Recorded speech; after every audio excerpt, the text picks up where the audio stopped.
ചില ഓർമ്മകൾ നമ്മൾ എത്ര വളർന്നാലും നമ്മുടെ മനസ്സിൽ നിന്ന് മാഞ്ഞു പോവില്ലല്ലേ.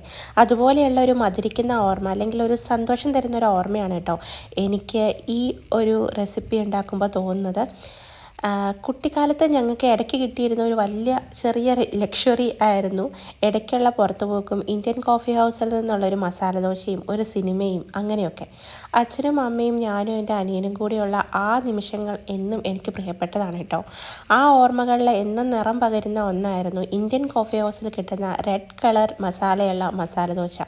അന്നൊന്നും എനിക്കറിയില്ലായിരുന്നു കേട്ടോ എന്താണ് ഇതിന് ഈ റെഡ് കളർ കൊടുക്കുന്നതെന്ന്. വീട്ടിലാരും പറഞ്ഞും തന്നില്ല. കാരണം ബീട്രൂട്ട് എനിക്ക് അന്ന് വലിയ ഇഷ്ടമൊന്നും ഉണ്ടായിരുന്നില്ല. അപ്പം ഇങ്ങനെയെങ്കിലും ബീട്രൂട്ട് കഴിക്കുകയാണെങ്കിൽ കഴിക്കട്ടെ എന്ന് വിചാരിച്ചിട്ടാവാം. പക്ഷേ ഇന്നെനിക്കറിയാം അത് ബീട്രൂട്ടാണെന്നും ആ ബീട്രൂട്ടാണ് ഇതിന് നിറം നൽകുന്നതെന്നും. പക്ഷേ ഇന്നും ഇടയ്ക്കൊക്കെ എനിക്ക് കഴിക്കാൻ തോന്നുന്ന ചില ഭക്ഷണങ്ങളിൽ ഒന്നാണ് കേട്ടോ മസാല ദോശ. അതും പ്രത്യേകിച്ചും ഇന്ത്യൻ കോഫി ഹൗസിലെ മസാല ദോശ.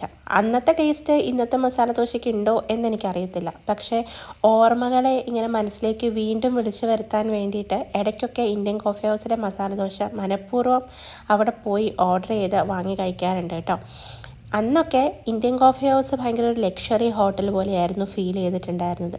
ഇന്ന് അതിൻ്റെ പകിട്ടുകളൊക്കെ മാറിയിട്ടുണ്ടെങ്കിലും അവിടുന്ന് കിട്ടുന്ന ചില ഭക്ഷണങ്ങൾ ഇന്നും ഓർമ്മയുടെ പുസ്തകത്താളിൽ ഇങ്ങനെ നിറഞ്ഞു നിൽക്കുന്ന ഒന്ന് തന്നെയാണ് കേട്ടോ. നമ്മൾ ജീവിതം ഇങ്ങനെ മുന്നോട്ട് പോയിക്കൊണ്ടിരിക്കുമ്പോൾ ശരിക്കും പറഞ്ഞാൽ എനിക്ക് തോന്നാറുണ്ട് നമ്മൾ കാണുന്ന സ്വപ്നങ്ങളും നമ്മൾ ജീവിച്ചു തീർത്ത ജീവിതവും എപ്പോഴും നമ്മൾക്കൊരു സ്വപ്നം പോലെ തന്നെയാണെന്നല്ലേ. സ്വപ്നമാണോ അതോ നമ്മൾ ശരിക്കും ഇതിലൂടെയൊക്കെ കടന്നു പോയി കഴിഞ്ഞതാണോ എന്ന് നമുക്ക് സംശയം തോന്നും.